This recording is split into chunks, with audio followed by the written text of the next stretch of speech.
Ini 20 kilo, Pak. Iya.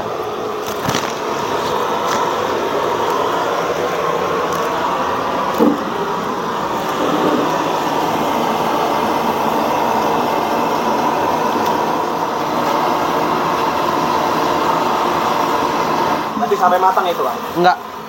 Tadi pindah ke sini yang motongnya. Kalau dua kali proses. 2 kali proses ya. Ini isinya apa? Ini kan? daging. Daging sama lemak. Daging sapi ya? Iya. Sapi sama lemak. Iya. Ini bakso apa cilok sih? Masuknya sih kita cilok kalau ini, Pak. Cilok ya? Iya. Ya, tapi ada yang bilang rasanya kayak bakso juga, kita nggak tahu juga kan. Ini yang harga berapa ini? Ini yang harga 2.000. 2.000 ya? Iya. Wah, ini apa ini? Ini buat mercon. Mercon. Ini harga berapa? Harga 5.000. Iya. Dari daging juga ya? Iya, daging, cuman campur cabai ini. Daging udah dicampur Iya. cabai. Iya. Oh, ukurannya juga beda ya? Beda. Agak jumbo ya? Ya jumbo ini.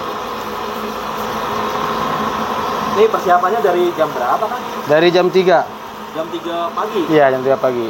Soalnya kan jam kalau biasanya jam 7, jam 8 yang pedagang udah siap semua. Jam 7 udah pada siap? Iya. Kalau ini udah matang ya? Iya, udah matang itu.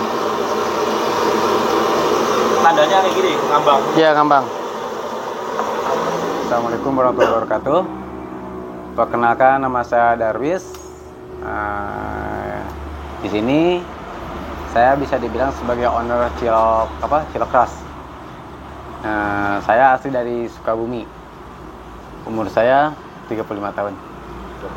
Awal-awal kita mulai usaha ini, sebenarnya sih kita dulu sempat kerja di orang ya, kita kerja di orang pegang punya cilok orang juga gitu kan. Nah, di situ kita berpikir, mau sampai kapan kita mau kerja di orang terus.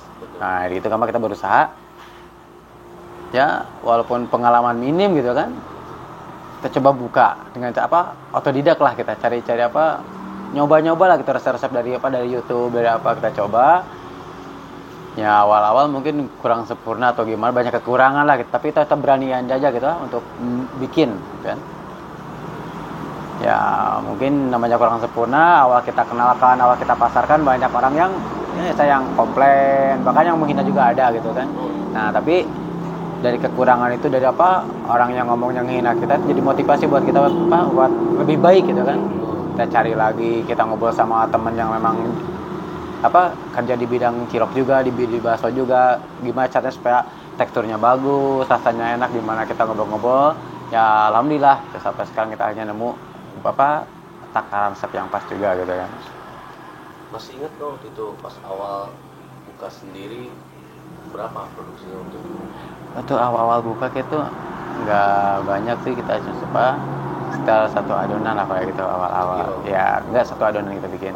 Ya 1 adonan sekitar 20 kiloan lah. Ya kita berani langsung 20 kilo aja pas 1 adonan. Ya gitu. Kita bikin, kita coba, kita tawarin ke orang, kita bawa ke warung-warung, kita sampai dikasih ke orang itu kan. Ya perjuangan awal-awal gitu itu Pak, tawarin ke warung, orang menolak, awal-awal menolak gitu Pak. Udah ada gitu, tapi kagak lah, dia tuh pengen ngerasain gimana, udah kita kasih aja gitu kan. Hari berikutnya, seminggu berikutnya kita datang lagi ke situ. Ya kita pura-puranya ngopi atau apa, kita nanya, dari cilok, yang nanya kan, ya dari cilok dulu itu ya. Akhirnya dia ngambil, nyoba-nyoba, ya alhamdulillah sampai sekarang kita ngambil juga gitu kan. Seperti itu. Pokoknya setahun pertama itu benar-benar perjuangan ngenalin dulu produk kita gitu kan. Pendekatan juga. Ya pendekatan ke customer gitu kan. Ada kesulitan nggak pas awal-awal merintis sendiri? Bukan, ada lagi banyak tuh kesulitannya. Boleh. Ya kesulitannya kan ngenalin ke orang itu kan, sekarang kan kayak cilok atau bakso kan banyak saingan lah, orang udah lebih dulu terkenal kan. Iya benar. Kita mau masuk produk kita yang baru tuh benar-benar susah, karena udah datang dari orang, udah dari orang lah yang ngambil gitu kan. Iya. Belum tahu seperti apa rasa kita kan. Nah makanya kita itu kesulitan tuh masarinnya yang pertama. Soalnya awal-awal kan kita cuma kenalin ke warung-warung, kita belum punya gerobak, belum punya roda, belum punya pedagang pribadi gitu kan. Iya. Nah itu setahun itu benar-benar belum ada lah gitu kan, cuman pelanggan-pelanggan dari warung biasa aja gitu kan. Ya baru tahun kedua baru kita bikin gerobak ya gitu kan, bikin gerobak ya alhamdulillah cari pedagang, dari situ kita mulai alhamdulillah ada perkembangan gitu kan. Sebenarnya dari awal kita benar-benar emang nggak punya modal Pak, benar nggak punya modal gitu kan. Cuman kita benar-benar tekad bikin usaha sendiri. Ya alhamdulillah Allah tolong, kita ada teman yang mau minjemin gimana, awal kasih pinjam sama orang gitu, sama teman lah. Saya pinjam, ada kepercayaan dari teman, ya udah kita coba beli alat-alat, beli adonan buat satu adonan buat kenalin ke orang. Di situ awalnya langsung alhamdulillah sampai sekarang ya. Nah untuk saat ini sekarang sudah sampai berapa? Produksinya untuk sekarang mungkin paling minimnya sekintal 1 kilo. Minimal. Iya. Kalau lagi rame-ramenya bisa nyampe berapa kintal? Sekitar setengah atau lebih lah. Sekitar setengah. 1,5 kintal Iya, ya. setengah kintal. Lagi rame-ramenya. Ya lumayan lah gitu kan. Itu kalau 1 kintal itu bisa jadi uang berapa gitu kan? Ya kalau diuangkan gitu. Kalau diuangkan kisaran 6 atau 6,5 lebih lah gitu kan. 6,5 juta Iya, itu iya. ya. 6,5. Iya gitu kan. Ya benar-benar gak nyangka gitu kan, bisa sampai segitu, bisa sampai omset segitu gitu kan, gak nyangka, benar-benar gak nyangka. Ya mungkin karena kita benar-benar serius, kita sungguh-sungguh, niat kita kuat untuk pengen usaha, ya alhamdulillah kita sampai omset segitu gitu. Ini udah berapa tahun berjalan nih? Bakso Raus tuh berjalan mungkin kemarin tuh udah pertemuan bulan puasa kemarin tuh 2 tahun, sekarang mau jalan 3. Iya, jalan 3. Sebelum dulu kerja di orang, Bang Darwis pernah kerja sebelumnya mungkin di mana? Pernah. Di apa? Dulu pernah di finance juga pernah gitu kan. Ya, di finance juga pernah gitu. Langsung terjun, habis dari finance itu terjun ke kuliner. Iya, ke kuliner. Kita jualan, awalnya jualan kayak jualan tahu dulu, kita jualan tahu, jualan apa-apalah. Sampai jualan baju juga pernah gitu kan, online juga. Kita nyoba, ada orang yang ada temen sama di bidang cilok juga, ngajak udah kita misalnya ya udah lu pegang gitu kan, intinya pegang punya ada area, ada lokasi, saya kasih pedagang, saya itu dikasih kepercayaan untuk megang pedagang juga selama kurang lebih 2 tahun di situ saya. Alhamdulillah dari situ saya berpikir lah, kok sampai kapan kayak gini terus gitu kan. Ya udah gitu nyobain bener-bener udah buka sendiri. Itu apa yang membuat Bang Darwis sampai berani buat memutuskan untuk berhenti dari finance sampai ke usaha? Istilahnya udah capek aja Pak, udah capek, istilahnya udah jenuh gitu kan, tiap hari seperti itu, berangkat kerja pulang kerja, nggak ada habisnya gitu kan, kita waktu benar-benar diatur sama orang juga, capek gitu kan, pingin bebas lah, makanya dia pindah ke jualannya. Alhamdulillah di jualan itu benar-benar ngerasa bebas ya, nggak ada waktu nggak diatur, jadi kita yang ngatur waktu-waktunya gitu kan, mau istirahat mau gimana, mau capek tuh ya udah, kalau lagi kerja kan memang benar-benar nggak bisa, kalau lagi capek juga ya nggak bisa libur gitu kan, harus terus kerja gitu. Makanya ya udahlah pengen pindah gitu kan, walaupun pindah dari kerja ke usaha tuh benar-benar berat gitu Pak.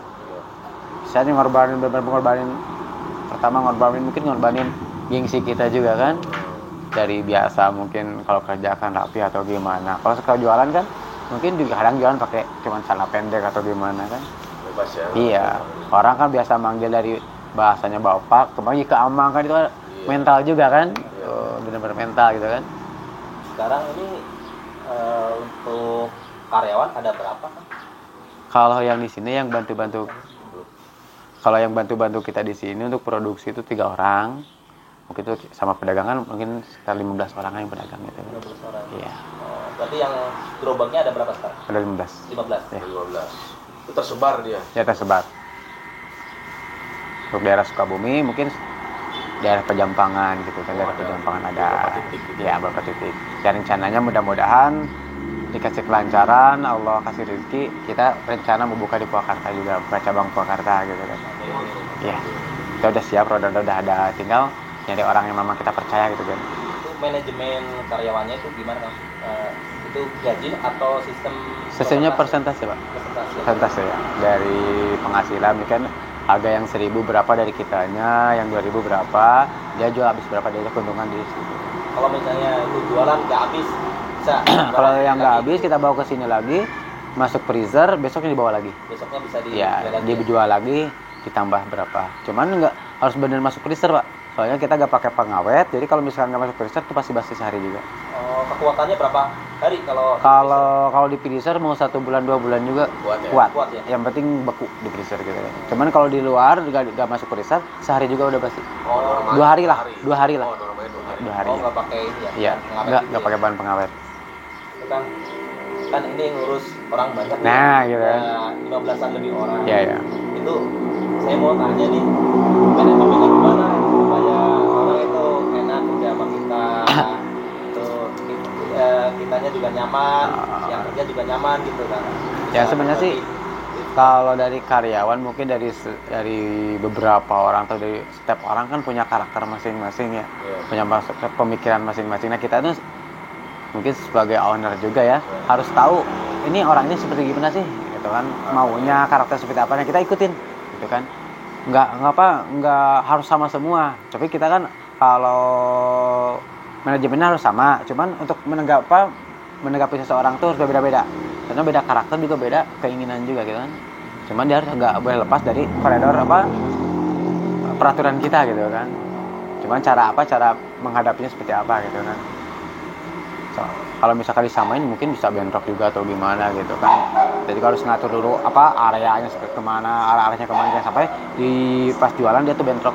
Biasanya ada kecemburuan gitu kan, tanya ya ribut di jalan atau gimana kan, mungkin saling sepet atau gimana, takutnya ada ribut lah gitu kan. Makanya bener-bener harus ngarahinnya kemana biar nggak sampai bentrok gitu kan. Oh, kadang ada yang bentrok juga gitu. Ada lah Gitu sama ya. karyawan, ada mungkin Kita sebagai selisih owner paham itu ya, harus- kita kan iya. harus tahu gimana ngadapinnya gitu kan. Yang ini kayak gini, yang ini kayak gini gitu kan. Kita nggak bisa berpihak ke seorang gitu kan. Tetap Kita- semuanya karyawan. Memposisikan sebagai pelayan Ya, gitu, iya gitu. melayani karyawan, Iya, iya. walaupun kita ownernya gitu. Iya. Setidaknya kita bisa bikin nyaman dia lah, senyaman-nyaman mungkin supaya dia tuh intinya betah lah kerja di kita. Tips-tipsnya apa nih supaya kita usaha dari nol sampai gede gini, apalagi ini bisa dibilang masih baru ya. Iya, iya. Baru mau nginjak 3 tahun, Iya, iya. tapi karyawan udah 15-an gitu kan. Tipsnya nih bagi kan, monggo. Ya mungkin tips untuk ini ya, untuk usahanya kita intinya jangan menyerah lah gitu ya. Jangan menyerah sama usaha kita, optimis aja, kita bisa maju gitu kan. Dari nikmatilah prosesnya gitu kan, nikmati prosesnya dari nol sampai saya maju gitu kan. Kalau kita gak menikmatin, gak bakal tahu gimana sih perjuangannya gitu kan. Kata cepat orang cepat seperti itu. Pertama cepat nyerah. Soalnya setiap usaha tuh pasti ada kendala, ada cobaannya. Kalau kita cepat nyerah udah hancur gitu kan. Kalau kita dikasih cobaan seperti ini ya udah lanjut aja terus gitu kan. Pasti akhirnya juga ketemu gitu kan. Caranya seperti apa, harus gimana itu pasti ketemu supaya memajukan perusahaannya gitu kan. Harapannya itu apa kan tentang usaha ini ke depannya? Ya harapan kedepannya ya mudah-mudahan bisa berkembang, bisa makin maju, setidaknya bisa buka peluang usaha buat orang, membantu orang. Setidaknya kita bisa tidak bisa memberi uang, tapi kita bisa memberi lapangan pekerjaan buat orang juga kan. Mungkin suatu ya ibadah juga kan, nilai ibadah juga kan, nggak harus sholat atau ngaji kan. Kita memberi peluang buat orang juga, usaha itu lah, termasuk ibadah juga. Apanya sih dekat-dekat sama tukang kayak gini, bau lah gitu katanya. Sampai kayak gitu loh, beneran. Gitu. Ada yang bilang kayak gitu. Perasaannya waktu itu gimana, Mas? Ya ini kata saya bukan bercanda nih gitu ngomong kayak gitu kan. Saya ngomong balik aja. Misalnya kan bukannya kita sombong gitu kan, tapi kita juga menjaga diri kita juga kan. Udah lah, emang lu gaji berapa? Saya tanya gitu kan, dia kerja di pabrik gaji berapa? Sama kerja di pabrik juga istilahnya kayak orang yang misalkan kerjanya ngelem atau apa gitu kan, setiap hari pegang lem, nggak mungkin lah uangnya bawa lem kan. Ya gitu juga sama bakso juga, mungkin kita kalau udah jadi duit kan mungkin aja nggak mungkin bau bakso juga kan, ya gitu kan. Maka saya balikin gitu aja gitu kan, sempet lah gitu. malah istilahnya ada dulu teman-teman yang kayak teman sekolah atau apa yang dulunya deket atau akrab atau gimana, ada yang ngejauh juga gitu kan. Tapi alhamdulillah kebanyakan yang kasih support gitu kan, ya udahlah katanya jangan berhenti, terusin, bagusan punya usaha sendiri gitu kan. Alhamdulillah ada yang baik juga gitu kan. Setiap usaha atau apa gitu kan, kita harus ingat ada hak orang lain juga gitu kan. Mungkin sedekahnya kita atau zakatnya kita keluarin lah, ada yang membutuhkan kayak anak yatim atau apa gitu kan, setidaknya sepeser 2 peser kita sisihkan buat mereka gitu kan. Nah terus yang paling utama ya kita doa ya, doa kita yang minta doa ke Allah apa supaya kita lancar atau gimana. Yang paling penting itu doa orang tua kita ya, orang tua ibu lah gitu kan. Kita minta ke orang tua kita supaya setiap kita mau usaha, mau berangkat kerja, minimal kita minta doanya gitu kan, minta didoain ke orang tua supaya apa, berkah gitu kan. Soalnya percuma kalau misalkan usaha kita banyak uang, usaha maju tapi nggak berkah, itu percuma. Menurut saya agak percuma gitu kan.